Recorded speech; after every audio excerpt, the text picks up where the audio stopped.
Too much teeth? No, I just came from right over here. Nagsimula ang pelikula sa isang magsasaka habang dinadala nito ang isang scarecrow sa malawak na bukirin. Ngunit nang ito ay mailagay na sa kanyang pwesto ay tila may mga mata sa bawat butas na nakatikip sa kanyang mukha at tila nagpupumilit itong makagalaw. Lumipat ang eksena sa magbabarkadang sina Forbes, Ash, Devin at Ellie na huminto sa isang gas station upang humanap ng palikuran.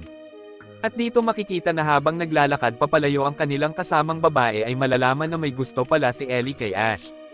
Ngunit tumutol naman ang kaibigan nitong si Forbes dahil pagsasawaan lang din ni Ellie si Ash at iiwan pagtapos niyang makuha ang lahat. At lumipat din ang eksena kina Devin at Ash kung saan sinabihan rin si Ash ni Devin na huwag siyang makikipagrelasyon kay Ellie dahil isa itong chick boy at hindi makakapagtiwalaan. At habang nagtatalo sina Ellie at Forbes ay may isang bagay ang nalaglag sa kanilang sasakyan at labis nang nagulat ang mga ito ng isang daliri ng tao ang nalaglag sa kanila. Kaya naman ang pagtingin nila sa itaas ay dito nalaman nila na ang mga uwak ang may dala ng daliri ng tao sa kanilang sasakyan. At dahil sa taranta ng dalawa ay agaran nila itong nilinis ngunit tila kumalat lang ang mantsa nito sa salamin. At nang makita nila na papalapit na sina Ash at Devin ay agarang lumabas ang dalawa at kinausap muna ni Ellie ang dalawa habang nililinis naman ni Forbes ang naturang mantsa at sabay itinago ang daliri sa ilalim ng kanilang sasakyan.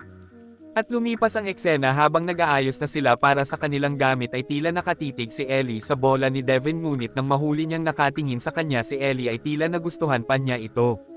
Kaya naman sinabihan ni Forbes ang mga kaibigan na may alam siyang lawa na pwede nilang paglanguyan. At habang naglalakad ang mga ito ay may nakita silang karatula na bawal pumasok sa bukid.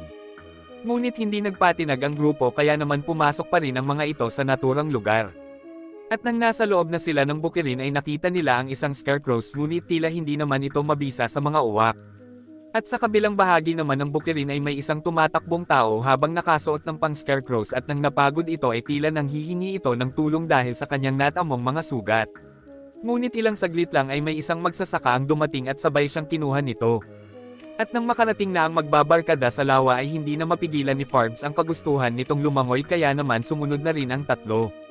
Kaya naman nagtampisaw ang mga ito sa lawa at pinaligaya ang kanilang mga sarili at habang nag-uusap sina Ash at Ellie ay binigyan niya ito ng singsing na agaran namang tinanggap ni Ash. At makalipas ang ilang oras ng pamamalagi nila sa lugar ay nagdesisyon na ang mga ito na umalis na ngunit tila ayaw ng maglakad ni Devin kaya naman inutusan niya si Forbes na kunin na lang ang sasakyan upang hindi na sila maglakad. Kaya naman sinunod nila Forbesy at Ellie ang utos ni Devin kaya naman umalis na ang mga ito habang naiwan naman sila ni Ash at ilang saglit lang ay may narinig silang isang kalusko sa may isang sulok. At nang makarating sina Ellie sa gas station ay nagtaka ang mga ito dahil nawala na ang kanilang sasakyan at dahil sa galit ni Forbesy ay nagsusumigaw ito dahilan upang marinig nito nila Ash. Kaya naman nagpanik ang dalawa at sabay tumakbo papunta kina Ellie. At dahil sa pagkawala ng kanilang sasakyan ay nagsisihan ang dalawa hanggang sa mag-away ang mga ito at nagsuntukan. Ngunit ilang saglit lang ay dumating na ang dalawang babae na nakatingin sa kanila kaya naman nainis si Devin dahil nag-aaway lang pala ang dalawang ugok na ito. Kaya naman nang lumamig na ang ulo ng dalawa ay nagpaliwanag si Ellie na ninakaw ang kanilang sasakyan at nag-usap ang mga ito kung paano sila makakaalis sa lugar na ito. Ngunit nakakita si Ash ng isang magsasaka kaya naman agaran nila itong pinuntahan upang humingi ng tulong. Ngunit nang nilapitan nila ito ay bigla na lang itong nawala at dito nakita nila ang isang bakod na naka-bad wire kaya naman pumasok ang mga ito sa nasabing bakuran at dahil sa katangahan ni Forbesy ay sumabit ang paa nito dahilan upang masubitan ito.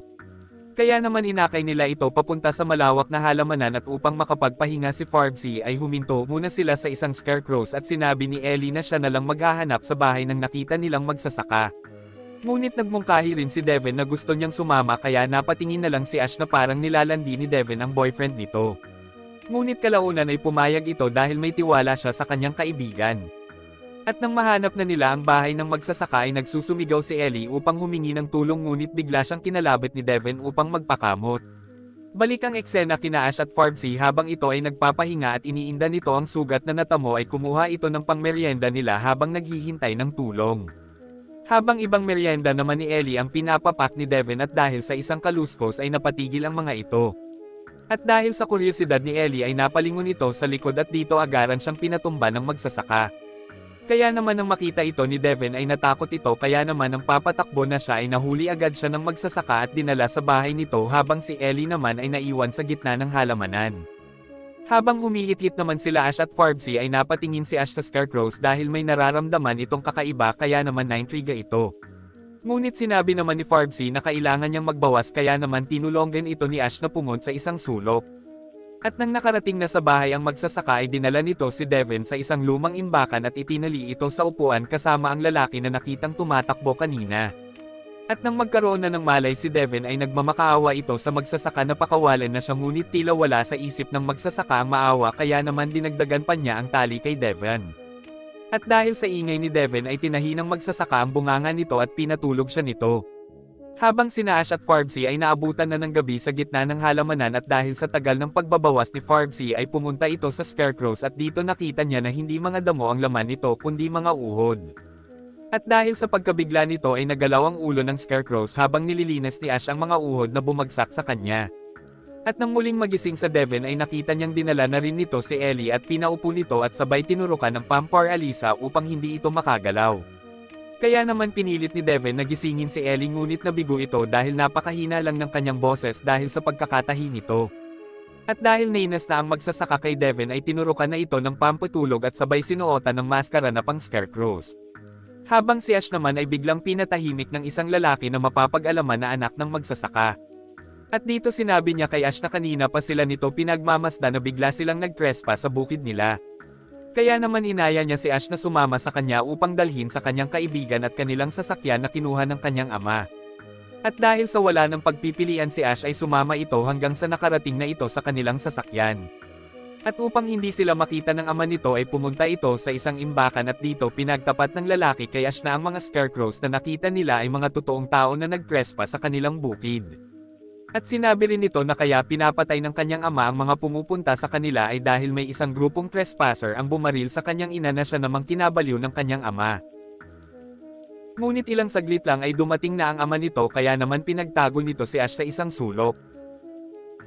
At nang makarating na ang baliw nitong ama ay inutusan siya nitong buhatin ang katawan ni Farbsy.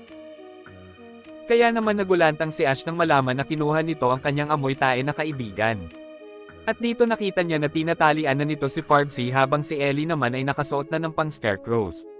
Nang inihahanda na ng magsasaka ang gagawin niyang Scarecrows ay dito naranasan ni Ellie ang sarap na hindi pa niya nararanasan. At dahil hindi na nakapagpigil si Ash ay sinigawan niya ang magsasaka na labis namang ikinabahala ng anak ng magsasaka. Kaya naman kumuha si Ash ng screwdriver at sabay inatake ang magsasaka ngunit tila wala itong panama kaya naman mabilis lang siyang pinatumba nito.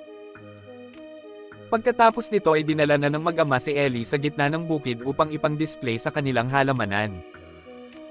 Kaya naman nang makabalik na ang anak ng magsasaka ay muli niyang tinulungan si Ash upang makatakas ngunit bigla na naman dumating ang ama nito upang pigilan sila. At nang papalapit na sa kanila ang baliw nitong ama ay pinigilan niya ito at sinabihan na huminto na sa pagpatay ng mga turista na naliligaw sa kanilang bukirin. At sinabi pa nito sa ama na ayon sa kanya na ang tunay na kinamatay ng kanyang ina ay dahil sa sakit at hindi sa mga trespasser.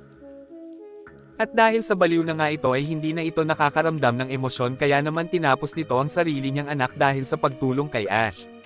At habang tumatakbo si Ash ay pinuntahan niya ang isa sa naka-Scarecrows upang tulungan si Devin ngunit tila huli na ang lahat para sa kanya.